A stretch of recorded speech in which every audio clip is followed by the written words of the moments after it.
ये secular song था, ये थोड़ी हेट स्पीच थोड़ी थी। 20 करोड़ 50-100 करोड़ पे भी ने बोला था जब मोदी पहाड़ पर चले जाएंगे और योगी मठ में चले जाएंगे तुम्हें बचाने कौन आएगा। ये सब तो सेकुलरिज्म के सॉन्ग होते हैं, इनको हेट स्पीच थोड़ी कहते हैं। सरदन से जुदा, अरे ये तो सेकुलरिज्म का सॉन्ग है, इसको हेट स्पीच थोड़ी कहते हैं। आपका if he is saying that the reaction from the Muslim community was spontaneous, तो ये छत पे पत्थर कहां से आ गए? वो स्पॉन्टेनियस आ गए, मतलब वो कोई आसमान से यूं किया स्पॉन्टेनियस और आ गया।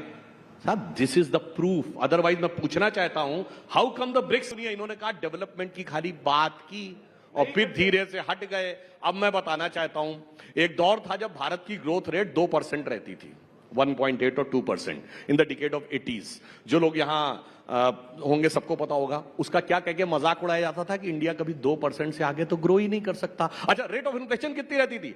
10%, 12%, 15%, 16%। तो उसे कहा जाता था 2% तो हिंदू ग्रोथ रेट है। आप सबने वो टर्म सुना होगा, it is 2% Hindu growth rate, और महंगाई की दर 10% रहती थी। और जब से हिंदुत्व वाले आए हैं, अब ग्रोथ रेट क्या है कि आईएमएफ की चीफ क्रिस्टीना जॉर्जिवा ये कहती है एक दौर था इनके दौर में contribution to the world is 0, 0 and 0। उसके बाद गाना शुरू होता है। ये इंदिरा गांधी के जमाने की फिल्म है, और अब क्रिस्टीना जॉर्जिवा आईएमएफ की चीफ कहती है इंडिया ग्लोबल वर्ल्ड।